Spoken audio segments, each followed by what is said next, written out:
All right, guys, what's going on? Welcome in. So, Robert Saleh just wrapped up his press conference, kicking off mandatory minicamp for the New York Jets, and we got some breaking Jets news here, right? So, first things first, Haason Reddick is officially skipping mandatory minicamp. Now, it's just disappointing, right? Of course, you want to have a guy like that at mandatory minicamp. It's mandatory for a reason. And the Jets just acquired him, right? We all know what the Jets gave up to go get him. It was a valuable pick in 2026, a third that could jump to a second. Obviously, he's playing in a contract year. He wants a new deal. That's why he was traded. So, Saleh did say that he spoke to him and things went well. Reddick is doing great and he's working on his own. But again, you want him there. If we think back to Saleh's last press conference a week ago, he said that he expected Reddick to be at mandatory minicamp. Connor Hughes goes on to report that Reddick indicated to the Jets after the trade from the Eagles that he would actually attend the offseason program and minicamp. Him not being here is somewhat of a surprise. Reddick wants a new contract, among reasons Philly traded him. So that's the first bit of news here. The second is that Aaron Rodgers is also not going to be participating in mandatory minicamp. Saleh said that the reason behind it was that there's an event going on that means a lot, that's important to Rodgers. So he's not going to be there. Both players, Reddick and Rodgers, are subjected to fines. Again, because this is mandatory.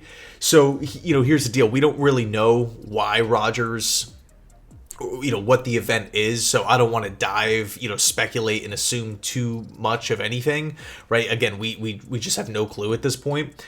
But I'll say this, I did a video yesterday talking about five things that I really wanted to see from Jets minicamp, right? 5 of the top storylines in my opinion. And we've already struck out on 3 of them, right? The top 5, number 1, health. Number 2, hopefully Reddick would be there, and if he's not there, have some sort of progress in the sense of, hey, maybe they're getting on the same page, they're working to get something done, they're working to try to figure out a solution ahead of training camp. And by the way, this is mandatory minicamp. I know it's a bigger deal compared to voluntary OTAs, but as Saleh alluded to, minicamp here is just an extension of voluntary OTAs. It's not like all of a sudden the pads are coming on and there's, these crazy 11-on-11 full contact drills, right? That's training camp far down the line. So it is just 2 days here for context. But at the same time, there needs to be a standard. There's a standard when it comes to well-ran football teams. There's a standard that comes to the teams that consistently make the playoffs. The Chiefs, the Ravens, the Buffalo Bills. We can talk about the Detroit Lions too. They've really done a really good job of building leadership, building accountability, building a culture.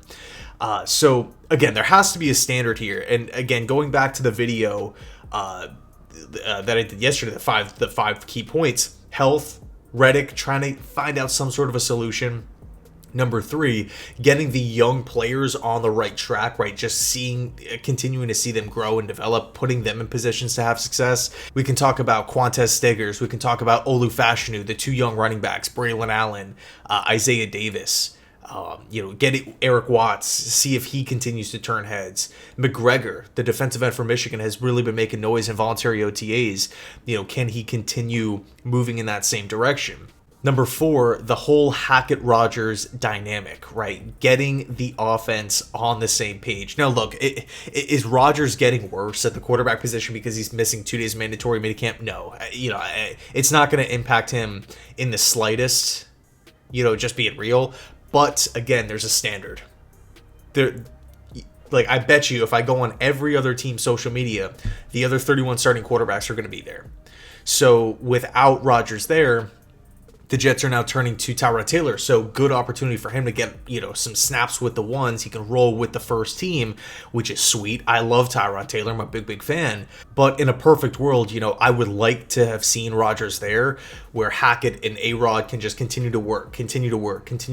I understand it. It's 2 days of practice, but based off of how the Jets offense looked a year ago, based off of all the new faces, the new additions that this Jets offense has added, you would like to see, the offense, the starters, have as many cracks at it or at bats as possible, when it doesn't count, which is the offseason. But again, we don't know why Rodgers is missing, so it feels weird to dive down that rabbit hole to assume things. So at this point, it is what it is, right? There's really nothing more that the Jets can do about it, at this point in time.